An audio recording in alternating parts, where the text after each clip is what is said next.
Welcome to the Nagrik podcast with Hari. What were the 2 or 3 key features or elements of this nuclear program, and where do we think we currently are in that implementation of the program? Because I think that's where That's key. that's the key, That's right? the key. Because we have already completed 70 years now. It need to be evaluated. So let's say take a point of view of resources first. आपको अच्छा, this whole program was fission based program. There was no fusion in this picture back then.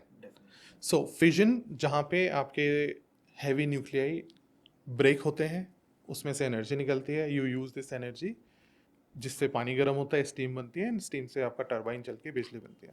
So this is fission. And ये जो element टूटता है mainly uranium होता है. अच्छा, uranium के भी आइसोटोप्स होते हैं. एक होता है 235 जो न्यूट्रॉन एब्जॉर्ब करके टूटता है, एनर्जी देता है. एक होता है 238 जो एब्जॉर्ब करता है, एंड 239 बनता है प्लूटोनियम जो कि और एक फ्यूल है. सो न्यूक्लियर रिएक्शन जो है वो एक अलग तरीके की रिएक्शन है, वो केमिकल रिएक्शन नहीं है. लाइक अगर आप सोचो कि कोयला है, कोयला जल रहा है, तो it's all chemical reaction. But ये जो न्यूक्लियर में हो रहा है ये बहुत इंट्रिंसिक है, एटम टू एटम इंटरेक्शन है. तो वहाँ पे मटेरियल दूसरा बन सकता है. लाइक वो पुरानी कहानी में, वो जमाने में एक कहानी होती थी कि वो पारस का एक पत्थर है, उसको रखा, वो सोना बन गया, लोहा सोना बन गया. इन अ वे अगर आप उसको साइंटिफिकली देखें तो मटेरियल वैसे का वैसे रहता है. इट एब्जॉर्ब्स न्यूट्रॉन एंड वो एक मटेरियल से दूसरे मटेरियल में कन्वर्ट हो सकता है क्योंकि उसका एटॉमिक स्ट्रक्चर चेंज हो रहा है. So put it this way. So now coming to uranium. अब हमारे पास यूरेनियम रिसोर्सेज कितने हैं, किस क्वालिटी के हैं, this need to be understood. तो ही डिड दिस एनालिसिस के कहाँ पे हैं, कितने हैं, कैसे हैं, हम कितना प्रोग्राम किस तरीके से लेके जा सकते हैं, किस टेक्नोलॉजी पे फोकस करना चाहिए, किस तरीके का फ्यूल साइकिल होना चाहिए and all. So he found कि न्यूक्लियर में का जो रिसोर्स है यूरेनियम, वो रिसोर्सेज कम है, इंडिया में कम है. दूसरा जो ओर है जिससे वो निकलेगा, लाइक एक क्रूड फॉर्म जो होती है जिससे हम प्योर फॉर्म निकालेंगे, उसका क्वालिटी भी खराब है. तो जहाँ दुनिया, इट्स जैसा ना कि कहीं पे तो आपने मिट्टी में हथौड़ा मारा, उसमें से पानी निकल गया, कहीं पे आप 20 मीटर बोरिंग कर रहे हो तब पानी निकल रहा है, वो भी मिट्टी वाला. तो you know we were in that situation in terms of nuclear कि भाई यूरेनियम एक तो कम है और जो है उसको रिट्रीव करना भी कॉम्प्लिकेटेड सिस्टम है, क्योंकि इन अ वे उसका जो डायरेक्ट इम्प्लीकेशन है कि कॉस्ट ऑफ एक्सट्रैक्शन ही ज़्यादा हो गया फ्यूल. बढ़ेगी और क्वालिटी भी कम है. आपको और ज़्यादा मेहनत करनी पड़ेगी. जो चीज़ें लोगों के पास आसान है वेस्ट में, हमें बहुत मेहनत करनी पड़ेगी. So that he analysed. Okay, ये सब हुआ. उसके बाद उन्होंने देखा कि अब इस टाइप का अगर हमारे पास फ्यूल है तो उस टाइप की टेक्नोलॉजी जानी चाहिए. So he went ahead with pressurise heavy water reactor, PHWR जिसे हम बोलते हैं, जो इंडिया की अभी इस वक्त की टेक्नोलॉजी है 220 मेगावाट वाली. तो उसमें क्या होता है कि आप नेचुरल यूरेनियम यूज़ कर सकते हैं. आपको नेचुरल यूरेनियम से मेरा कहने का मतलब है कि जो नेचुरल यूरेनियम होता है उसमें 99.3% जो है वो 238 होता है. यूरेनियम 238 जो टूट नहीं रहा, वो एब्जॉर्ब करके दूसरा फ्यूल बन रहा है. और 0.7% जो होता है वो आपका होता है 235. तो अल्टीमेटली आपका फ्यूल जो है उसमें वो इतना ही है. लेकिन ये टेक्नोलॉजी में क्या है कि आप नेचुरल यूरेनियम डाल के भी रिएक्टर चला सकते हो. तो वो ही वेंट अहेड विद दिस. इससे दो चीज़ें हुई कि एक तो जो आपको एक we call this technology enrichment, कि आप फ्यूल बढ़ाओ कि उस 0.7 में कुछ कुछ कुछ कुछ करके आप उसको 5% तक ले जाओ, तो आपको थोड़ा बेटर एनर्जी प्रोफाइल मिलेगा. तो वो लेकिन ऑलरेडी एग्जिस्ट नहीं कर रही और ऑलरेडी बहुत महंगी है. तो इससे बेटर है इससे ही काम चलाते हैं. इससे दो चीज़ें होंगी, आपकी कॉस्ट कम हो गई. दूसरा, जो 238 है उतना, उसमें से कुछ प्लूटोनियम में कन्वर्ट हो जाएगा, तो आप उसको निकाल के एक और फ्यूल की तरह यूज़ कर सकते हैं. तो आप एनर्जी भी ले रहे हैं और फ्यूल भी बना रहे हैं नेचुरली. तो आप जो बहुत ही कम 0.7% है उससे तो एनर्जी एक्सट्रैक्ट कर रहे हैं, और जो 99.3 है उसको कुछ एक नेक्स्ट फ्यूल में कन्वर्ट. वो अपने आप नेक्स्ट फ्यूल में कन्वर्ट हो रहा है क्योंकि ये नॉर्मल प्रोसेस है रिएक्टर में. सो this was brilliant idea. And this was the stage 1. this was stage 1. Okay, this is stage 1 of the program. और ये कोई कंट्री इस साइड में थिंकिंग कर भी नहीं रहा है, क्योंकि this is very much कि आप अपनी सोर्सेज और रिसोर्सेज को देख के समझ के ये प्लानिंग कर रहे उसका रीजन है, अगर आपके पास 1 लाख रुपए महीने आ रहे हैं तो आप सोचोगे ना कि 10-20 हज़ार कहाँ खर्च हो रहे हैं, यू डोंट केयर। लेकिन आपके पास आई 2 हज़ार है तो फिर आप 100 रुपए भी सोच समझ के खर्च करेंगे कि कहाँ पे करना है। So you are in that situation, cost wise भी और रिसोर्स वाइज भी। So we were very calculative. Then this was stage 1 कि भाई ऐसा है कि ये निकालो, ये रिएक्टर लगाओ, सॉर्टेड। उसके बाद क्या हुआ, अब आपके पास 2 टाइप के फ्यूल हैं, एक जो इससे निकल रहा है प्लूटोनियम, और दूसरा जो नेचुरल है वो। देन ही एनविजन्ड अनदर थिंग कि ये जो इसको रीप्रोसेस करना पड़ेगा, क्योंकि वो जो फ्यूल है वो सब मिक्सचर में बन रहा है, आप उसको उसमें से एक्सट्रैक्ट करना पड़ेगा। 238 अलग से, प्लूटोनियम अलग से, जो रिमेनिंग 235 है वो अलग से, सब तो ये टेक्नोलॉजी भी उन्होंने डेवलप की कि भाई ये खुद से करना पड़े, क्योंकि अगर आप बाहर भेजोगे, फिर किसी से करवाओगे, फिर उसको एक्स्ट्रा पैसे दोगे, और फिर आपको लाइफ टाइम ही करवाना पड़ेगा क्योंकि आपके पास है नहीं। So he thought again, independency, security, own सब कुछ इन हाउस, कुछ किसी पे डिपेंडेंसी नहीं है। दिस वाज द थिंग कि let's do it on our own. तो उन्होंने वो टेक्नोलॉजी भी डेवलप की। उससे क्या हुआ, 2-3 और चीज़ें हुई। नाउ यू नो कि भाई आप इस चीज़ को प्रोसेस कर सकते हो। आपके पास प्लूटोनियम अलग से सेपरेट आ गया, आपके पास यूरेनियम 235 को अलग से प्रोसेस करना आ गया, 238 को अलग से निकालना आ गया, और जो बाकी आइसोटोप्स बने वो आपने अलग से निकाल लिए। इसका वेस्ट प्रोसेसिंग में बहुत इंपॉर्टेंट यूज है, उसको मैं नेक्स्ट पॉइंट में डिस्कस करता हूँ। अब यहाँ से जो प्लूटोनियम आया, उसके लिए एक और टाइप का रिएक्टर होता है जिसको बोलते हैं फास्ट रिएक्टर। तो फास्ट रिएक्टर में क्या होता है कि जो ये न्यूट्रॉन एनर्जी के हिसाब से डिफाइन होते हैं। जो अभी रिएक्टर था उसमें न्यूट्रॉन को हम स्लो डाउन करते हैं हैवी वाटर से, ताकि वो यूरेनियम उसको एब्जॉर्ब करे एंड ब्रेक करे। और यहाँ पे क्या है कि फास्ट न्यूट्रॉन भी प्लूटोनियम एब्जॉर्ब करके रिएक्शन दे सकता है, ठीक है।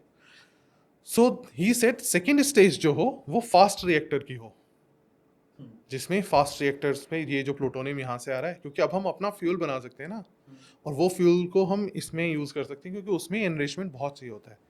जैसे इसमें हम पूरा रिएक्टर चला रहे हैं 0.7% फ्यूल से, उसमें हम रफली 20-25%, 30% तक फ्यूल चाहिए। तो आपको ये बहुत ज़्यादा चला के ये स्टेज लानी पड़ेगी। तो this is our second stage. लेकिन इसमें प्लस ये है कि इसमें आप प्लूटोनियम और थोरियम डाल सकते हैं। तो प्लूटोनियम है और थोरियम आपको एडिशनल डालना पड़ेगा। अब थोरियम क्या होता है, थोरियम फ्यूल नहीं है। थोरियम भी यूरेनियम 238 की तरह है। थोरियम न्यूट्रॉन एब्जॉर्ब करेगा तो वो एनर्जी नहीं देता, वो ब्रेक नहीं करता, वो न्यूट्रॉन एब्जॉर्ब करता है, देन यूरेनियम 233 में कन्वर्ट होता है, जो और एक फ्यूल है। राइट, 233 भी फ्यूल है, 235 भी है। 235 भी है, 238 नहीं है, 239 प्लूटोनियम है। तो आपके पास प्लूटोनियम एक फ्यूल है 239, यूरेनियम एक फ्यूल है 235, यूरेनियम और एक फ्यूल है 233, जो थोरियम से बनता है। तो अब सिचुएशन समझने की बात है कि हमारे पास थोरियम रिसोर्सेज बहुत है, बट हम उसको ऐसे डायरेक्ट रिएक्टर में नहीं डाल सकते क्योंकि वो रिएक्शन नहीं देता। So you need intermediate stage जो उसको कन्वर्ट करे। हाँ, चाहे वो रिएक्टर में करे, चाहे वो आप इस तरीके से उसमें डालो, फिर उसमें से निकालो, और उसके बाद ये जो प्रोसेसिंग हमने सीखी अभी प्लूटोनियम एक्सट्रैक्ट करने की, उस तरीके से यूरेनियम भी निकालो। This is your way. So he thought this is better.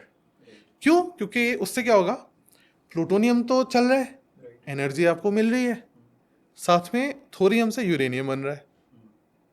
तो थर्ड स्टेज के लिए आपके पास खुद का यूरेनियम स्टॉक हो जाएगा 233 का, क्योंकि थोरियम तो अपने पास बहुत है। एंड देन थर्ड स्टेज में आप वो थोरियम, जो सो कॉल्ड थोरियम से आपने यूरेनियम बनाया, उस 233 से आप जितने मर्जी रिएक्टर बनाओ, चलाओ। ऑलमोस्ट 1/3 ऑफ द वर्ल्ड का थोरियम हमारे पास है। तो ये इमेजिन लाइक सेल्फ सफिशिएंसी हो गई हमारे पास in terms of fuel and resources. So this is India 3 stage programme. अब यहाँ पे जो चीज़ समझने की है, ये जो प्रोसेस करना है, इसके लिए हमने वो जो स्पेंट फ्यूल निकला उसको आप काटोगे, निकालोगे, उसमें से सब सेपरेट करोगे, क्या कैसे, उससे हमें बहुत फायदा हुआ इन टर्म्स ऑफ वेस्ट। अब वेस्ट के डेफिनेशन ये है कि वेस्ट एक्चुअली में वेस्ट है या नहीं, वो डिफाइन होता है उसकी डेफिनेशन से. Okay. And this is very important these days, क्योंकि आजकल हम रिसाइकलिंग, रीयूटिलाइजेशन, सर्कुलर इकोनॉमी की बात करें. बट न्यूक्लियर में और स्पेशली इंडिया में we are following circular economy since inception. Yes. तो क्योंकि अगेन हम वो टूथपेस्ट वाली जनरेशन है जो एकदम है ही नहीं ना, तो एकदम निचोड़ के जितना निकल सकता है we want to use it. So what we did कि वेस्ट में क्या चल रहा था, उन्होंने पूरा जो ये फ्यूल बंडल निकला उसको हटाओ, अरे नया नया फ्रेश बनाओ, व्हाई टू डू चिक चिक. So they were doing that. India did this कि no, we will take over this thing out, we will chop it off. जो इसमें से अब हुआ क्या, जो आपने 0.7% था मान लो, और वो जो 99% था वो ले लो या कोई भी परसेंटेज लो, अल्टीमेटली होता क्या है कि 2-3% ही यूज होता है फ्यूल एक साइकिल के बाद, और जो 2-3% ही कन्वर्ट होता है U-238 प्लूटोनियम में. ठीक है. और 1-2% ही कन्वर्ट होता है actually uranium long term waste actinides में, short term, medium term, long term जो डिकेइंग एक्टिनाइट्स जो बोलते हैं कि हमें 1000 साल रखना पड़ेगा ना, वो 0.1% 2% होता है जो उसमें, वो सब. This is what you do. तो आप ये कर सकते हो कि या तो पूरे बंडल को उठा के फेंक दो, क्योंकि उसमें कहीं ना कहीं पे वो 0.1% वाला भी होगा, ट्रेसेस होंगे उस कुछ तो होगा, तो लाइक वो आप पूरा ही फेंकना पड़ेगा. या फिर आप स्मार्टली क्या करो, सबको सेपरेट करो, क्योंकि आपको टेक्निक तो आएगी है. आप उसमें से जो 238 है वो वापस निकालो, वापस यूज कर लोगे. जो प्लूटोनियम है वो आपने निकाल लिया, सेकेंड जनरेशन के लिए हो गया. जो और रेडियो आइसोटोप्स निकले वो आपके यूज होते हैं एक्सरे में, सीटी में, जो आप सीटी करते हो, पेट सीटी, ये सब. उसमें जितने आपके ये फायर अलार्म हैं ये सब है उसमें. जो आपकी ये इंडस्ट्रियल एप्लीकेशंस होती हैं उसमें, फूड इरेडिएशन में जो आप सेल्फ लाइफ बढ़ाते हो उन सब के लिए उसमें, क्योंकि रेडिएशन से हार्मफुल बैक्टीरियाज आप मार के किसी भी प्रोडक्ट की सेल्फ लाइफ बढ़ाते हो. This was one of the revolution in Maharashtra, जब उनकी पीनट की जो क्रॉप है वो they were dying down because of one disease. तो वो पीनट के सीड्स को सब फूड इरेडिएट करके फिर सप्लाई किया गया, उससे they were able to survive and अभी flourishing. I think Maharashtra is one of the biggest exporter of peanuts now. It's all because of. तो यू सेइंग कि न्यूक्लियर में क्योंकि हमें वो टेक्नोलॉजी आती थी, क्योंकि उससे एक ऐसा बाई प्रोडक्ट निकला जिसके थ्रू हम फूड इरेडिएशन कर पा रहे हैं. सब कुछ हम उसमें से निकाल लिया कि ये भी ले लो, ये भी ले लो, सब कुछ करके. फिर जो सबसे ज़्यादा लॉन्ग टर्म वाले हैं, लाइक जो आपको मिनिमम 300 स्ट्रॉन्ग है, वो उन 300 साल तक आपको इनकैप्सुलेट करके रखना पड़ेगा ज़मीन में एंड ऑल. हमने वो भी नहीं किया. हम क्यों करें, हम उसको फास्ट रिएक्टर में डाल सकते हैं, क्योंकि हमारे पास फास्ट रिएक्टर है. तो फास्ट रिएक्टर में क्या होता है, जब आप उनको डालते हो तो अगेन न्यूक्लियर साइकिल से उनकी जो लॉन्ग हाफ लाइफ है वो कम हो जाती है, वो लॉन्ग टर्म से मीडियम टर्म में आ जाते हैं. तो लाइक आप उसका 1000 साल रखने के बजाय आपको 300 साल 200 साल रख के यू कैन मैनेज इट. तो मैनेजेबिलिटी बढ़ गई. तो क्योंकि हमने रिस्पॉन्सिबली उसको मैनेज किया. तो अल्टीमेटली जो प्रॉब्लम वेस्ट का, so called nuclear waste, it doesn't exist in that sense, क्योंकि हम सब कुछ यूटिलाइज कर रहे हैं. जो भी एक्टिवेटेड वेस्ट है उसको सब मैनेज करते हैं कि इसको यहाँ रखो, इसको यहाँ रखो, and then after a while you can put it back into the system. So this was the benefit of 3-stage program and the spin-offs of the 3-stage program. Interesting. नहीं, I mean, I don't think I've seen anyone discuss the merits of the 3-stage program in this way. कि उसके इतने fundamental elements हैं उस philosophy के in a way कि वो circular है, उसके बाई प्रोडक्ट्स बहुत जगह यूज़ हो पा रहे हैं, और आपका जो एक प्राइमरी प्रॉब्लम कॉस्ट का हो चाहे वेस्ट का हो, वो दोनों ही प्रॉब्लम्स हम मिनिमाइज़ कर पा रहे हैं, बिकॉज आपने जो लॉन्ग रेंज वेस्ट था उसको और शॉर्ट टाइम साइकिल में डाल दिया. इसीलिए जब कॉस्टिंग भी न्यूक्लियर की होती है ना, तो वी डोंट डू कॉस्टिंग की अच्छा ये प्लांट लगाया, इसका कॉस्ट है और ये ऑपरेशनल कॉस्ट है और यहीं पे खत्म. No, we do costing nuclear का स्टार्टिंग फ्रॉम माइनिंग अंटिल वो पूरा वेस्ट का कहानी कब खत्म होगा वो सब इंक्लूड करके पूरा. एंड इसीलिए अगर हमारा कॉस्ट ज़्यादा भी रहता है तो we take responsibility and accountability of it कि ज़्यादा है, क्योंकि हम बाहर कहीं कचरा भी नहीं फैला रहे.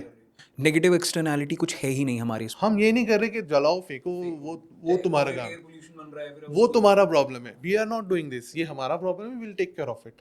And there is a cost of it which we include in the cost. So this is more of accountability. Right. Super interesting. So, Ikbar, I think now that we've understood the 3-stage program in detail and, in a way, the brilliance of Homi Bhabha,